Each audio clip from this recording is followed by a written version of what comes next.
¿Por qué dice estructura? Ya. Déjenme ver lo que habíamos visto en la clase anterior. Me esperan un ratito para recordar la parte introductoria, lo que es el análisis por desempeño, que es el desempeño sísmico y qué más vimos, los tipos de fallas, bueno, esto vimos los niveles de servicio, que lo vamos a analizar hoy también un poquito, y el comportamiento de las secciones de hormigón armado. Para recordar, ¿no? Vimos los tipos de fallas, que teníamos 3 tipos de fallas: frágil, falla por compresión o una falla balanceada. Desarrollamos un taller y desarrollamos unos ejercicios que todavía no les envié porque los voy a mandar con los ejercicios que vamos a ver el día de hoy. Ya, bueno, sin embargo, hicimos los cálculos, como ver si va a fallar por tensión o va a fallar por compresión. Y esos mismos análisis se deben determinar en un análisis no lineal, ¿sí? Este análisis no lineal está pensado, o el diseño por desempeño está pensado se creó para evaluar estructuras que ya estaban construidas, porque no siempre se parte de cero, sino que podemos hacer la evaluación de estructuras existentes, ¿no? Sino que este análisis no lineal en realidad es bastante de estudiar, ¿sí?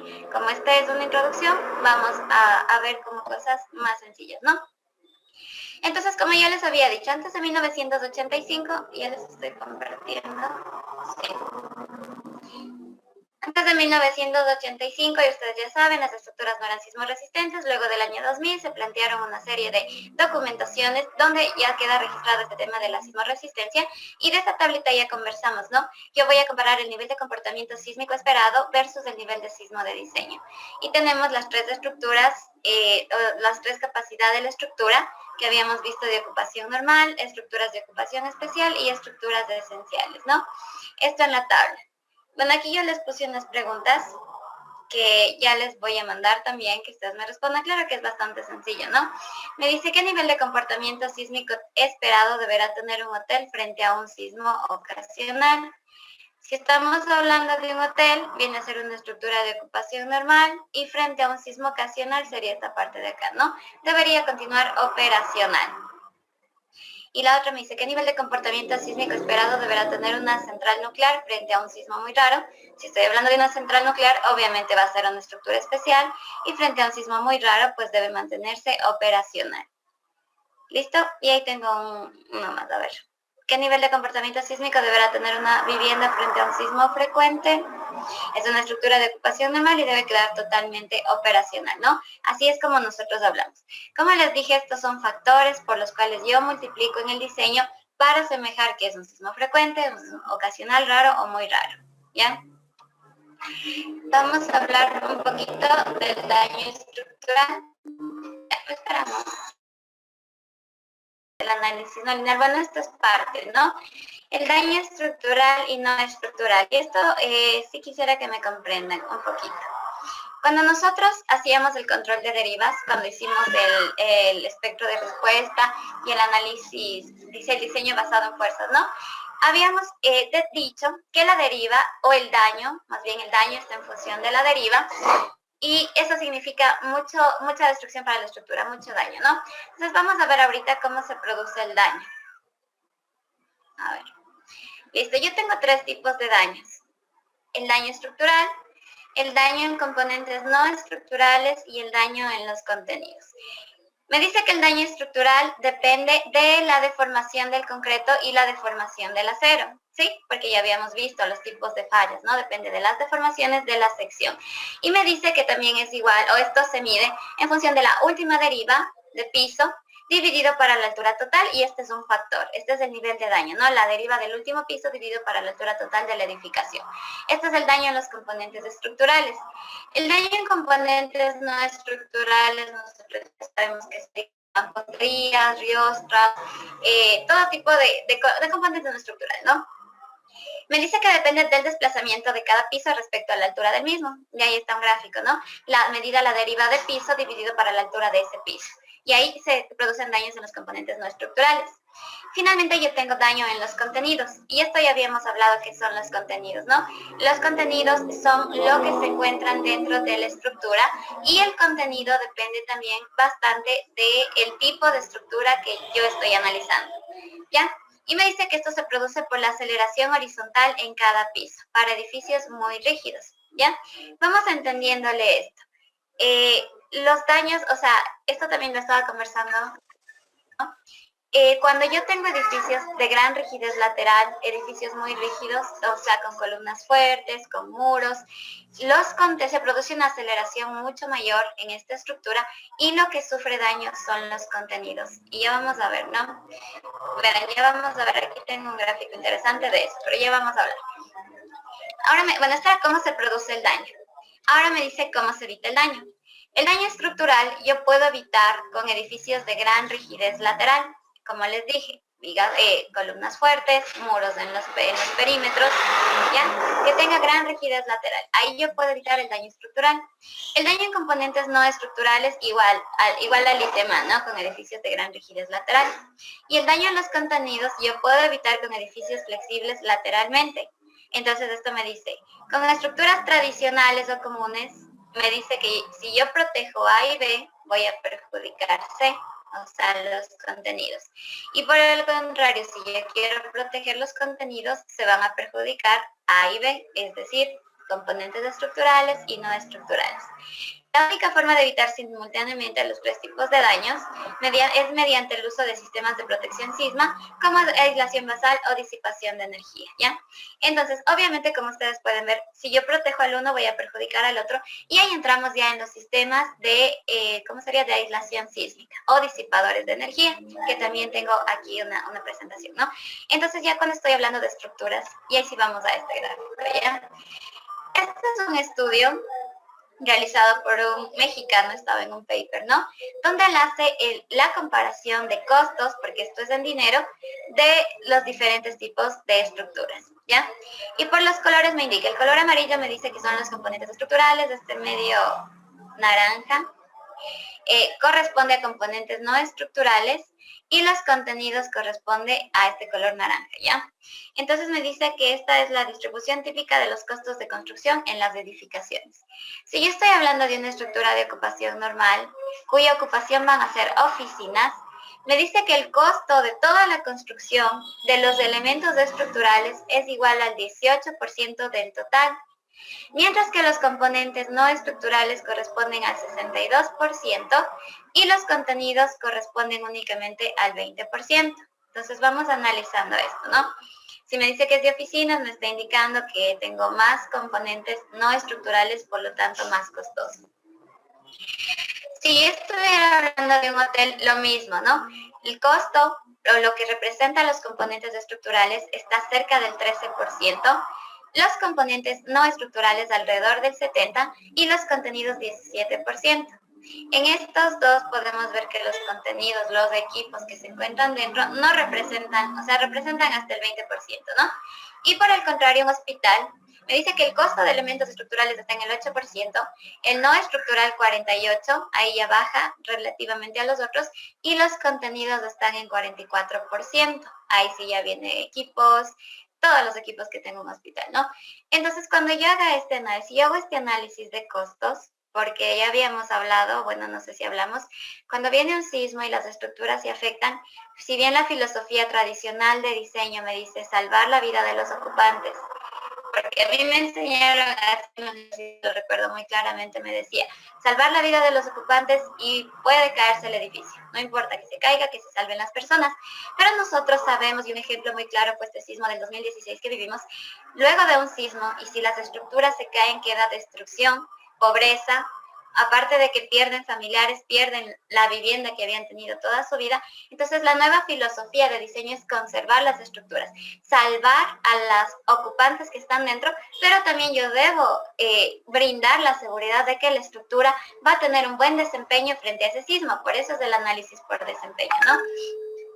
Entonces, como habíamos visto, este hospital cerca del 50% corresponde a los contenidos, entonces, ¿cómo podría yo diseñar un edificio? En este caso, no con estructuras tradicionales, podría crear un edificio flexible lateralmente, pero estoy perjudicando los elementos no estructurales.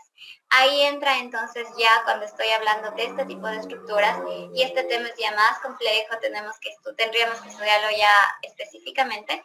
Yo puedo utilizar los sistemas de protección sísmica o disipadores de energía viscosos, ¿no? Entonces, ahí para darles un ejemplo, en costos, ¿cuánto representa una estructura? No sé si en eso alguien tiene alguna pregunta, si está claro. Listo. Entonces tenemos aquí una estructura tradicional, este era un ejemplo, ¿no? Yo tengo una estructura tradicional, ¿de cuántos pisos? Tendría 1, 2, 3, 5 pisos, ¿no? Me dice que es un edificio sin aislación basal, como podemos verla. Se genera una aceleración en la base, esta aceleración blanca, en el suelo rojo, ¿no? Y como podemos observar, la respuesta de la edificación es en aceleraciones. Yo tengo aquí tengo esta respuesta de aceleraciones del edificio. Los desplazamientos van a ser en los pisos superiores, desplazamientos y derivas mayores. ¿Listo? Este es un edificio sin aislación basal, los tradicionales que nosotros creamos. La respuesta, entonces, del edificio se magnifica, porque si vemos la aceleración es pequeña en el suelo, se magnifica en la estructura. Ahora un edificio con aislamiento basal, que son estas estructuras que se ponen debajo de las columnas y sobre ellas se construye la estructura, se genera entonces la aceleración en el suelo. La respuesta de la estructura en tal caso es mucho menor que la aceleración producida en el suelo y los desplazamientos son uniformes en todos los pisos, ¿ya? Y este es un sistema con aislamiento basal. Ejemplo de esto yo había visto cuando construyeron este puente, el más largo que es ahora en Ecuador, de Bahía de Caracas, me parece que es. Bueno, yo vi la entrevista que le hicieron al ingeniero que construyó el puente. Él dijo que había utilizado estos sistemas de aislamiento basal en el puente, que aunque era costoso, pero aseguraba mucho a la estructura. ¿Ya? Y este aislamiento basal, por darles una idea, estaba diciendo que está alrededor del 5 al 8% del costo total de la estructura.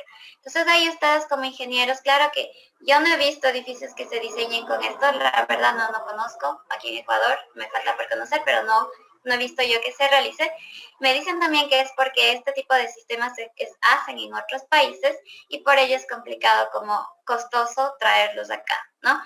Entonces, ahí para asegurar si yo voy a hacer un edificio realmente donde estoy invirtiendo el dinero de una persona, 70, o sea, $100,000, por ejemplo, sacándole el 5% al 8% de este costo, yo podría asegurar que esa estructura sea totalmente funcional ante cualquier sismo, ¿no?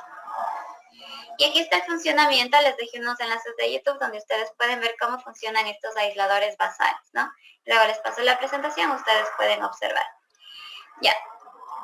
Tengo los estados límites de diseño de las secciones. Y ahorita vamos a hablar entonces un poco de estados límites. Ya vimos el comportamiento y vamos a ver el estado límite hasta qué punto una sección puede trabajar. ¿Listo? Yo tengo 5 estados límites en una sección. El primero me dice que es el agrietamiento. Y aquí corresponde al inicio el inicio del agrietamiento marca el punto de un cambio significativo en la rigidez lateral.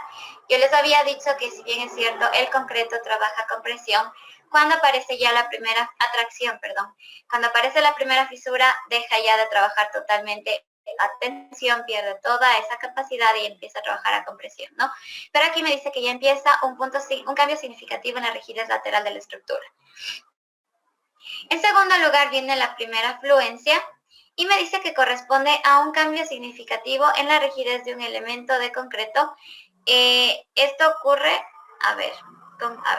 un segundo cambio significativo en la rigidez de un elemento de concreto ocurre al inicio de la fluencia en la fibra extrema del reforzamiento, ¿ya? Cuando ya empieza a fluir el acero, también ya cambia esta rigidez lateral, ¿no?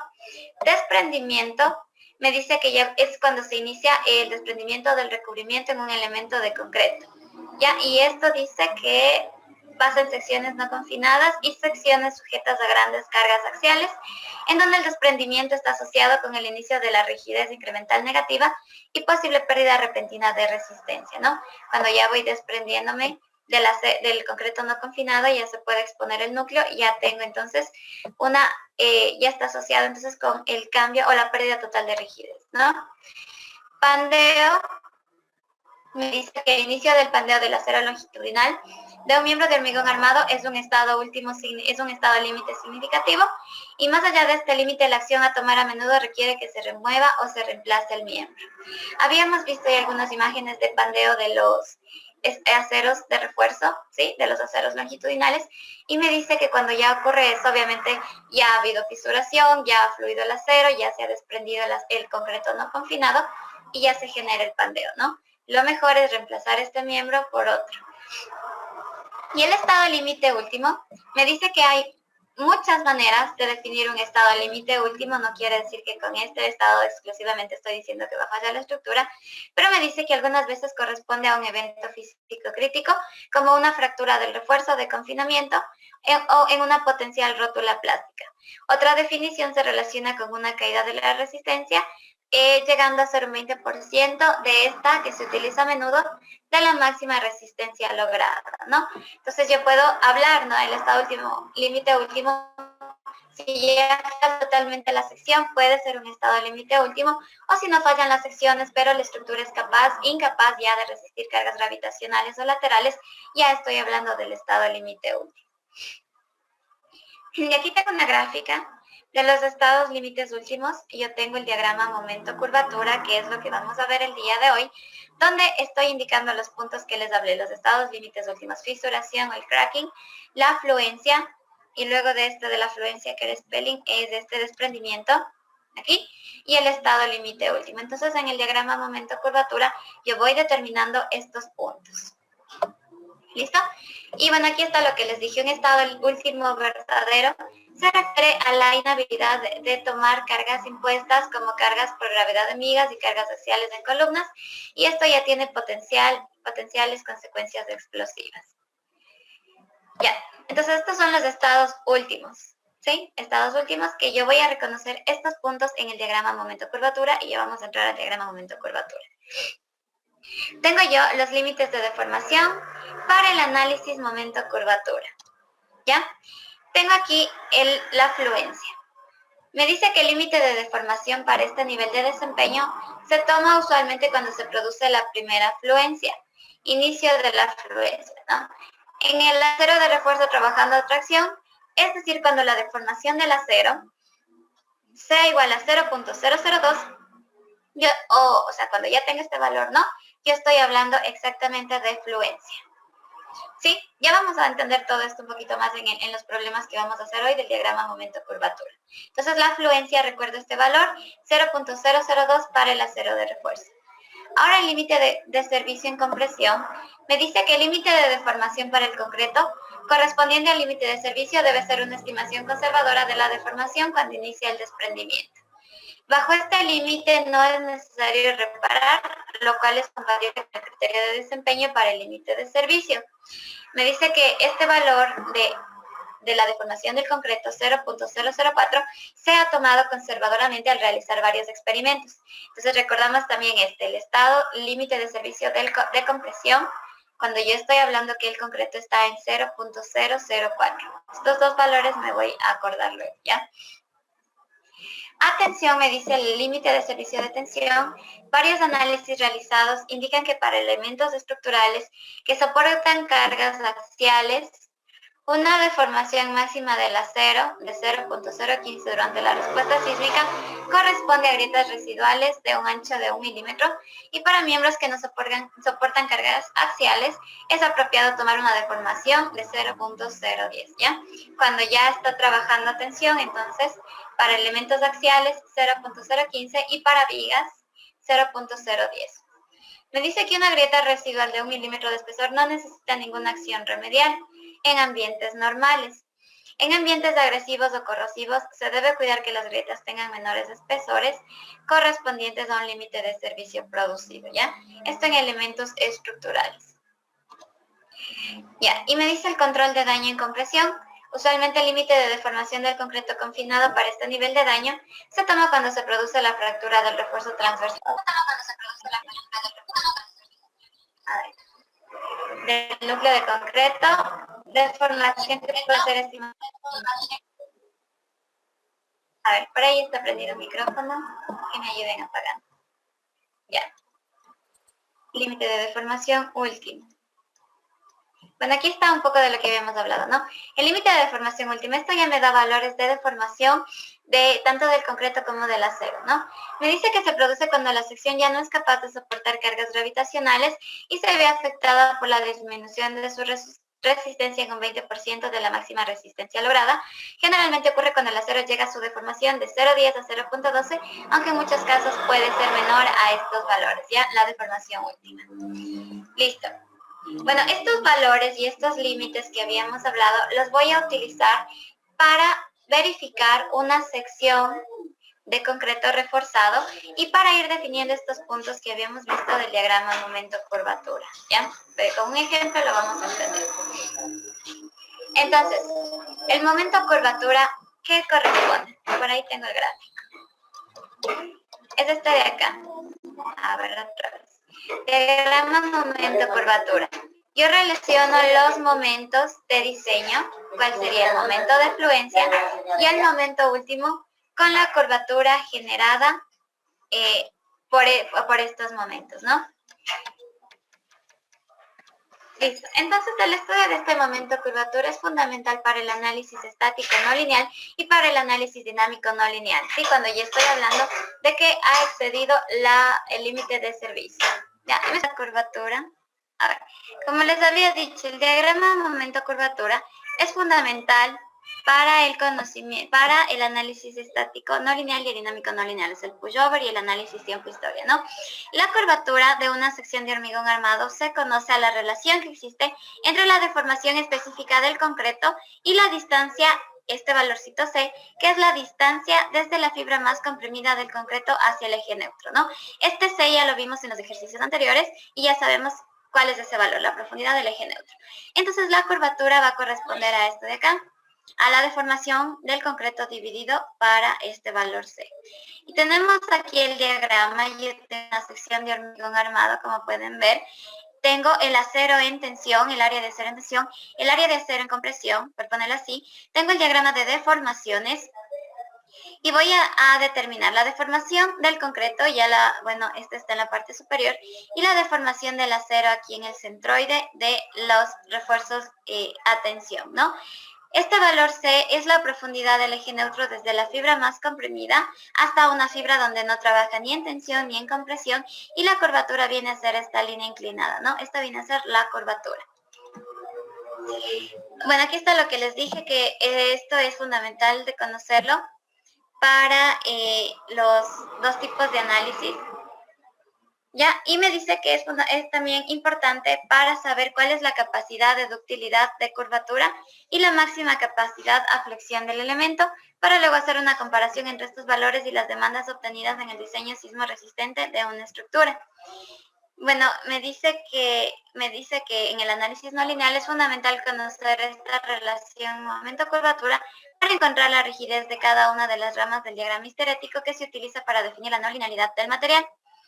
Ya, verán, esto vamos ahorita nosotros a hacer unos ejemplos. Luego les voy a mostrar la curva de capacidad, entonces, de una viga y de una columna, que la vamos nosotros a hacer en Excel, utilizando ya el diseño que hicimos en el primer parcial.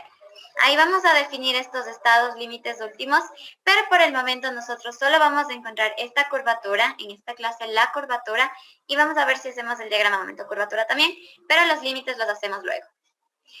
Ya, para hacer este análisis momento-curvatura, algunos grupos expusieron, ¿no? Existen 3 tipos de modelos de hormigón no confinado y asimismo existen 3 tipos de modelos para el acero.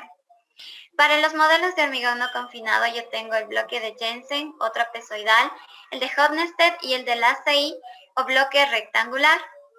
De entre los 3, me dice a mí, entre los 3, el más sencillo, el que utiliza el ACI, es este bloque rectangular, por su sencillez de cálculo y de interpretación. Pero bueno, nosotros vamos a hacer unos ejemplos con este de Jensen para entender un poquito, ¿no? Este es el que nosotros utilizábamos en el diagrama de esfuerzo. Si ustedes recuerdan, tengo la sección y se hace rectangular, ¿ya?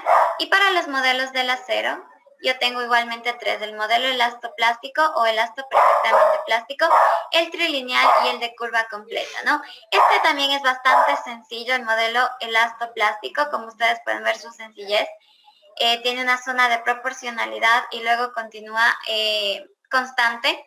Aquí ya me está hablando en esta parte del modelo trilineal. Asimismo tiene una zona proporcional, tiene la afluencia y tiene esta parte hasta el límite último. Y la curva completa, este es más preciso para obtener valores más precisos, porque aquí ya estoy hablando asimismo de una zona de fluencia, una zona de endurecimiento post-fluencia y el límite último, ¿ya? De lo que me dice del análisis, ¿no? A ver, para ilustrar la forma de cálculo de un punto del diagrama momento-curvatura, se utiliza el bloque rectangular de Jensen o el bloque rectangular de la CI para el hormigón y el modelo elastoplástico para el acero por la sencillez de las operaciones, pero para el cálculo de un punto. Me dice, pero para fines de programación, si nosotros utilizáramos ya programas, es conveniente utilizar modelos como el de Park para el hormigón y el trilineal para el acero. Como les decía, yo tendría que utilizar este modelo para el acero y me decía ahí también que yo tengo valores más cercanos a la realidad. Salen valores menores, pero en realidad mayores, perdón, pero más cercanos a la realidad, ¿ya? Listo. Entonces, esto es lo que tiene que ver con la filosofía antes de entrar al diagrama momento-curvatura. Vamos a ver entonces ahorita un ejemplo. Aquí ya tengo el esquema de cálculo o algunos grupos, un grupo expuso de esto, ¿no? Y me decía a mí cuál es el esquema o los pasos que yo debo seguir para calcular un punto del diagrama momento-curvatura. Aunque están todos los pasos aquí, yo los voy a realizar en el Excel para entenderlo, ¿no?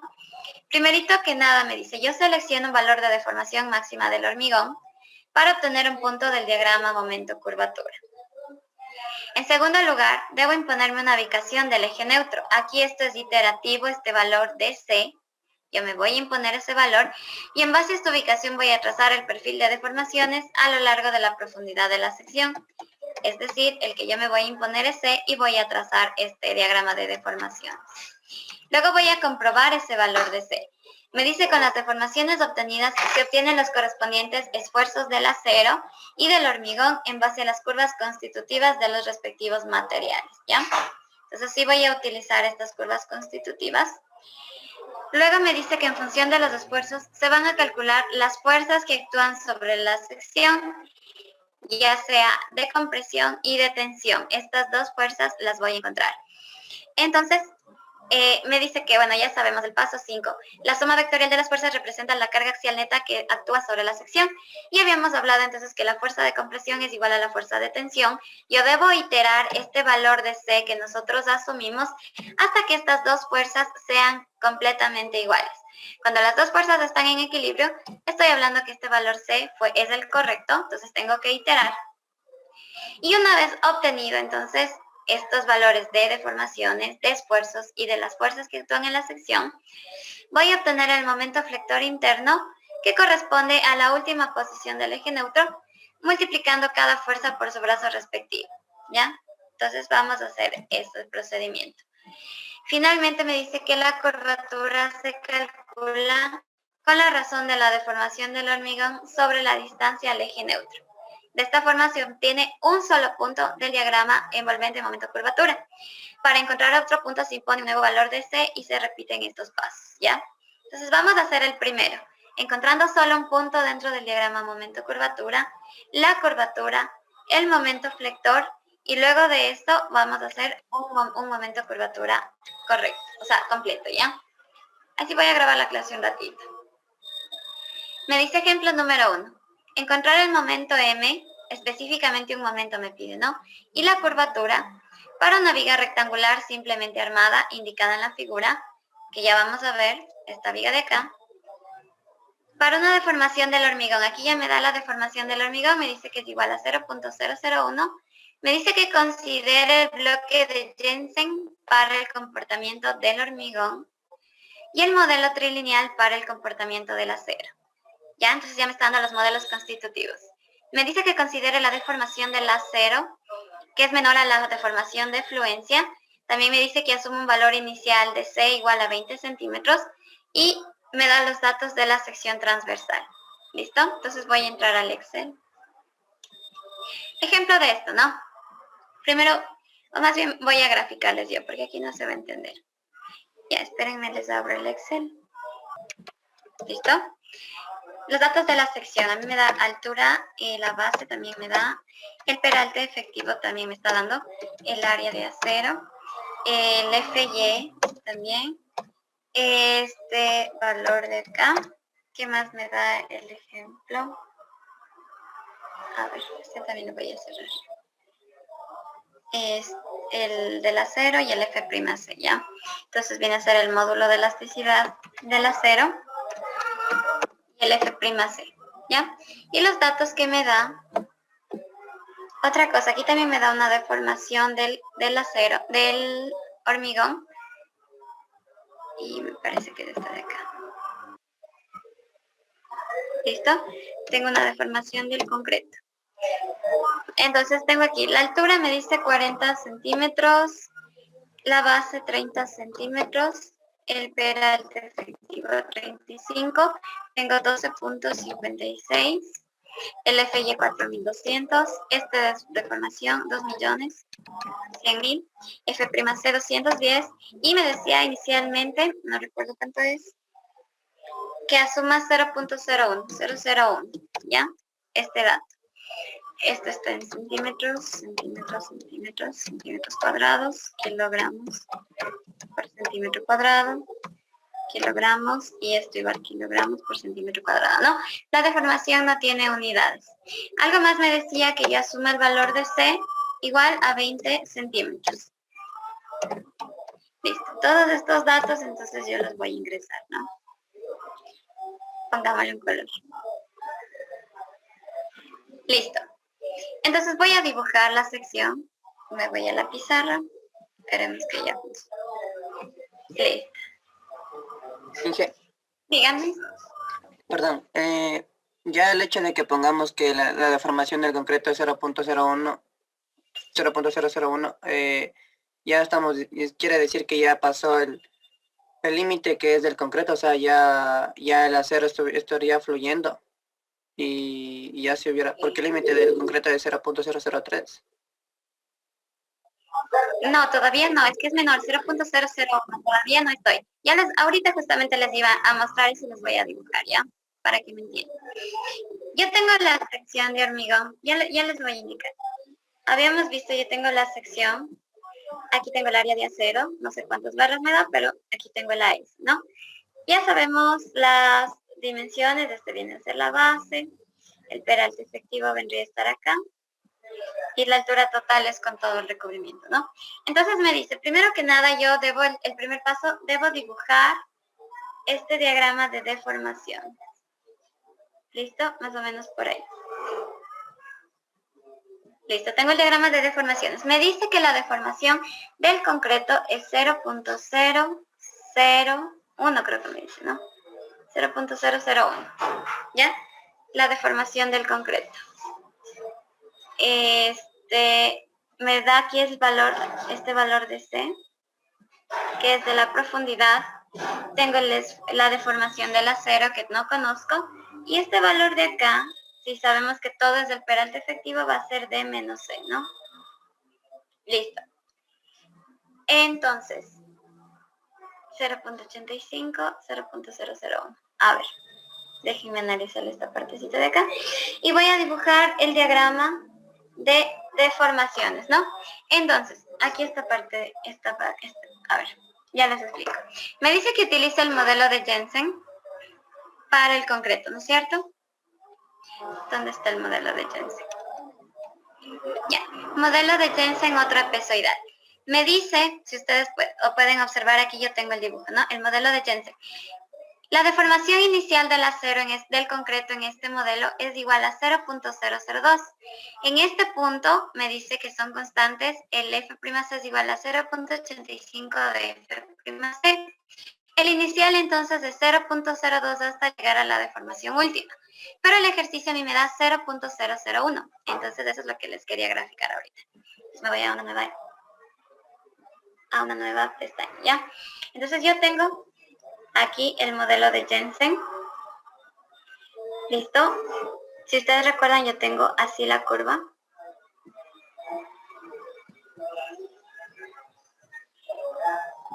Listo. Entonces aquí teníamos un F'C le llama en el modelo, ¿no? Y me dice que este F'C es igual a 0.85 por F'C, ¿ya? Me dice también, si ustedes recuerdan, que la deformación inicial en este punto, para llegar a lo constante, es 0.002. Y luego en este punto ya tengo la deformación última.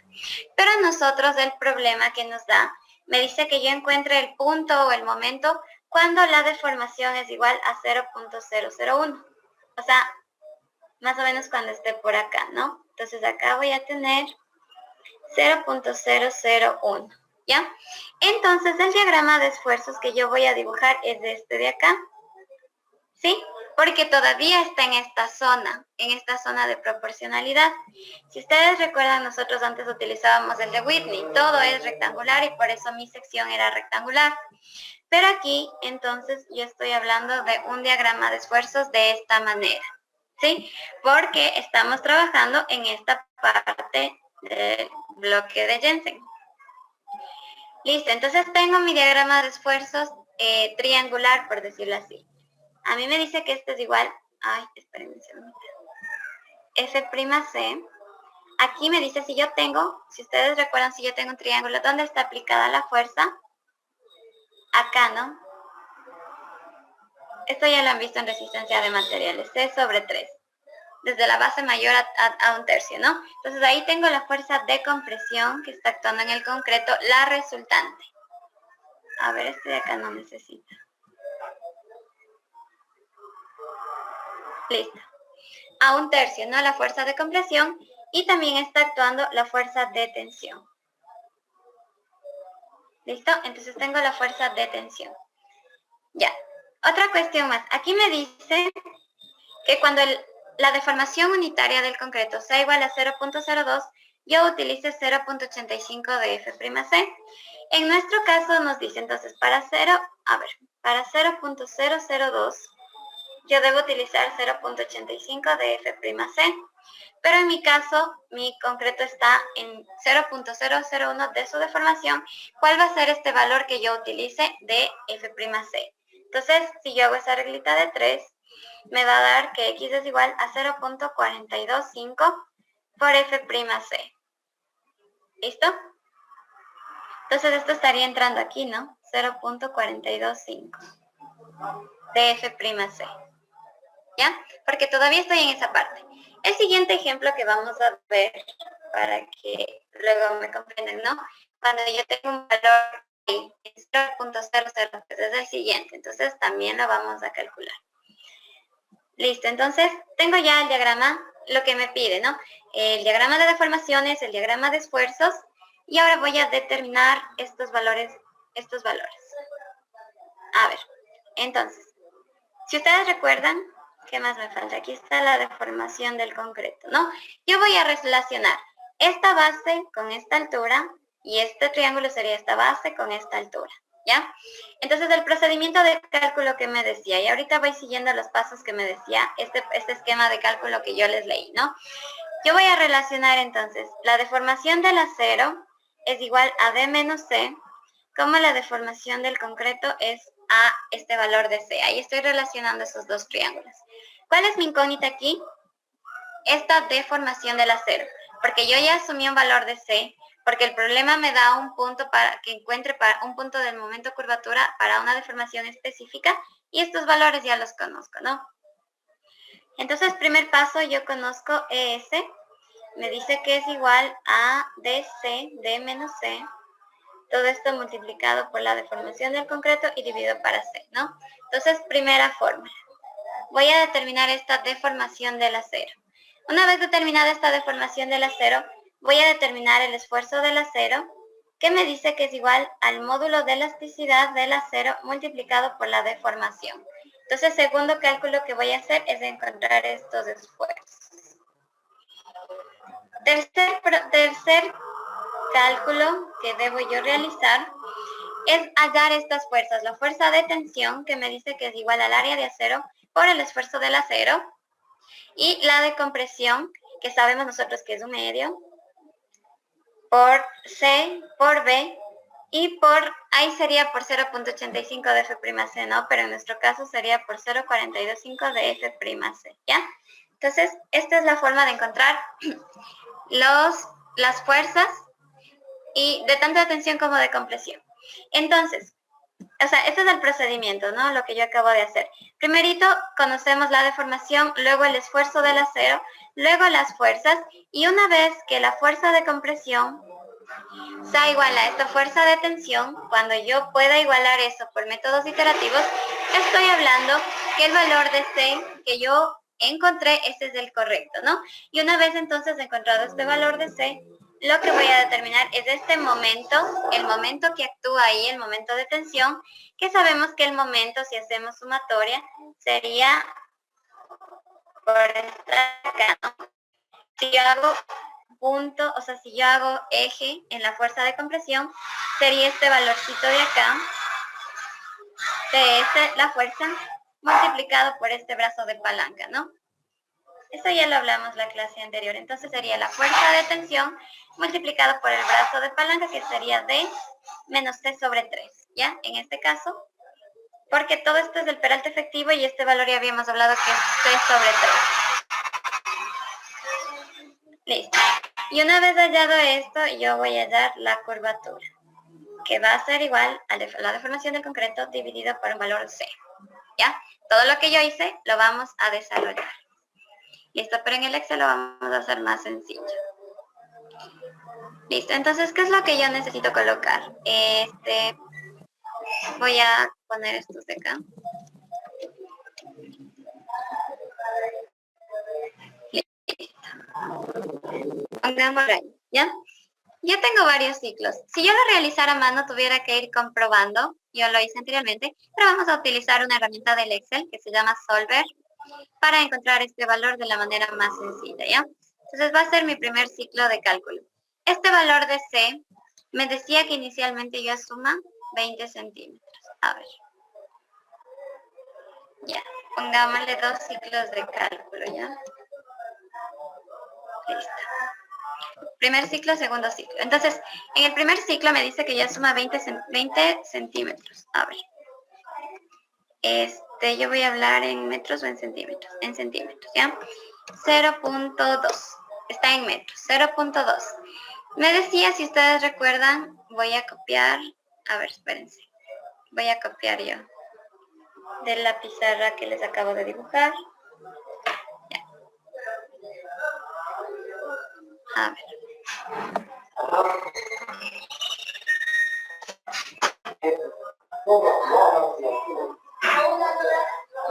Listo. Ya.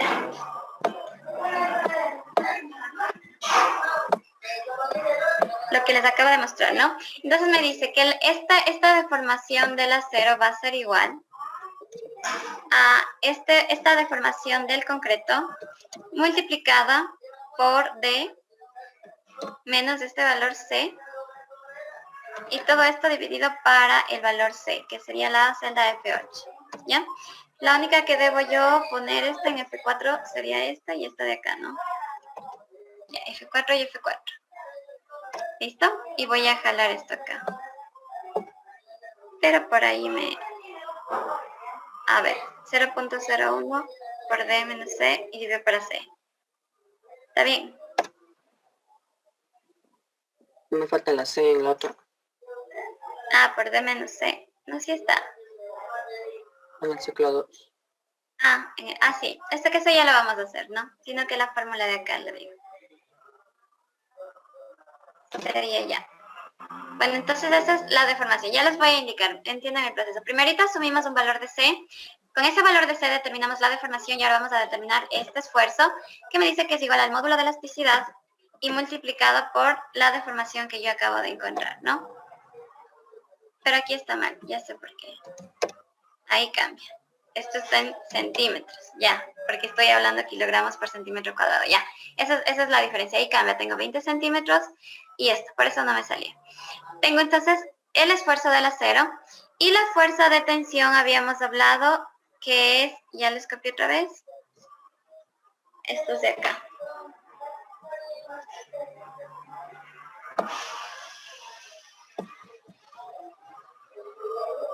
¿Ya?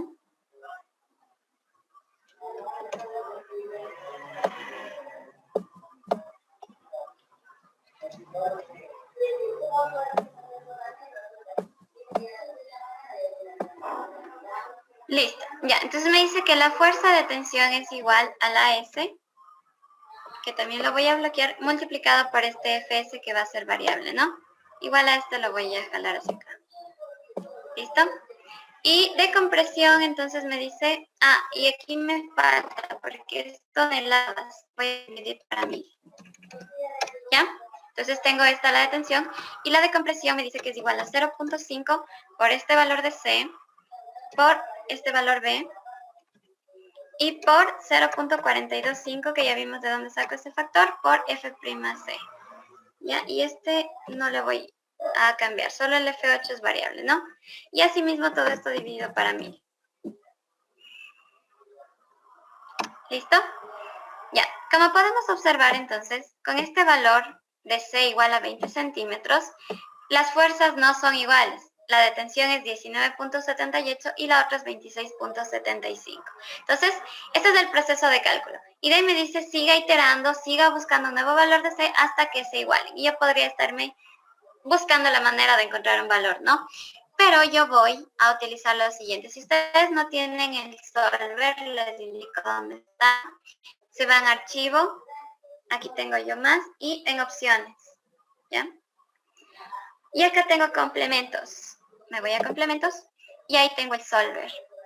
Y se van a ir, seleccionan el solver, porque no sabe estar seleccionado, ¿no? Seleccionan solver y aceptar. ¿Listo? Y luego en datos les va a aparecer este menú de solver, ¿ya?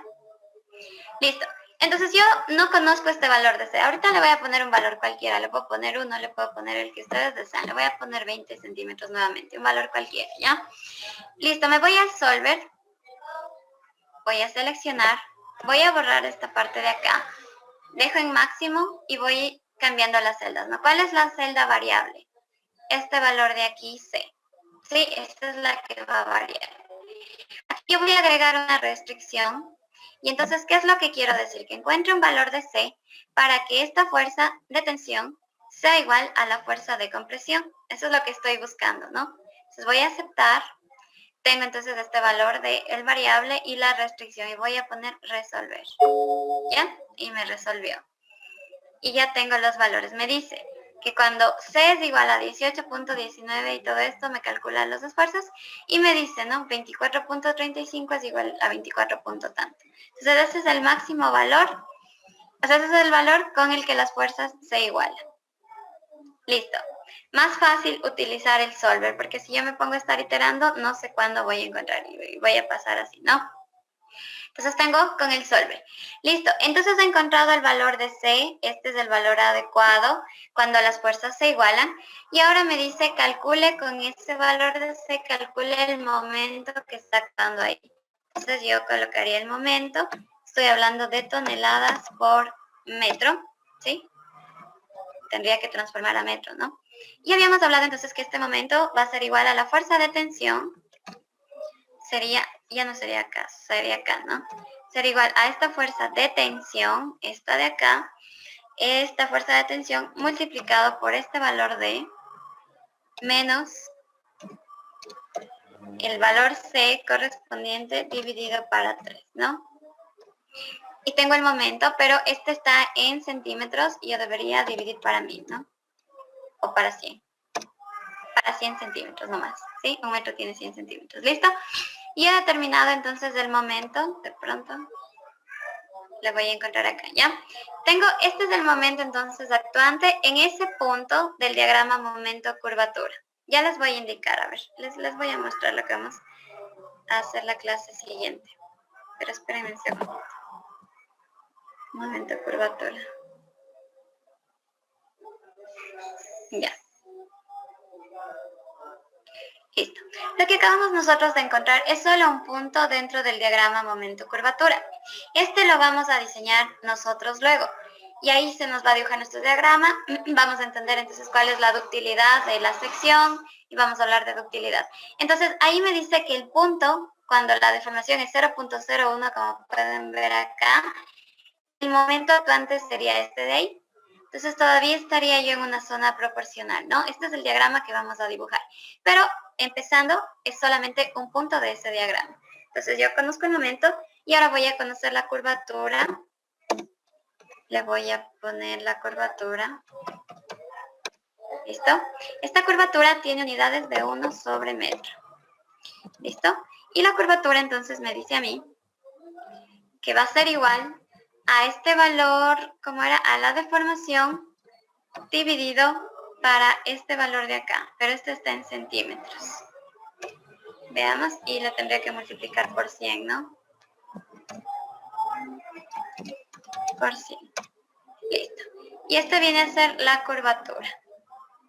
Luego vamos a hablar entonces qué es la curvatura, cuáles son los valores. Esto me sirve a mí para encontrar luego la ductilidad. Entonces este solo es un punto del diagrama del momento con su respectiva curvatura. Y luego analizamos el momento de curvatura porque yo con este dato determino la ductilidad de una sección. Entonces ahorita solo esto sencillo, ¿ya? Hasta ahí no sé si está comprendido. Este es el proceso de cálculo, pero específicamente para esta viga de simplemente armada. Vamos a hacer para una viga doblemente armada y para una columna. Entonces todo lo vamos a realizar, ¿no? Listo. Vamos a quedarnos el módulo de elasticidad del acero multiplicada por la deformación. Y este es el esfuerzo del acero, el módulo por la deformación. Eso no me da gracias. Ya. Y el momento dice. El momento ya lo habíamos analizado, ¿no? El momento, ya me voy a la pantalla. Ya. El momento entonces es igual a esta fórmula de acá. ¿Pero por qué? Porque yo hago sumatoria de momento. Yo, como les digo, haciendo eje aquí, si ustedes recuerdan esto de física del colegio, yo tomo como eje ahí, por lo tanto se elimina la fuerza de compresión. Y el momento es lo que gira, ¿no? Es la fuerza de tensión que le va a hacer girar a la sección por el brazo de palanca. Si sabemos que todo es D, que todo es el peralte efectivo, sería D menos esta parte de acá. Y ya calculo el momento. Entonces, en base a ese análisis. Siempre ese análisis, ¿sí? O sea, no hay una fórmula para el momento, pero yo sé que haciendo simplemente sumatoria de fuerzas, o sea, de momentos, como se hace en física, ahí voy a obtener, ¿no? Listo. ¿Ninguna pregunta más? Ya. Entonces, eso es todo, chicos. Nos vemos el día lunes a las 7 de la mañana. Que les vaya muy bien. Hasta luego.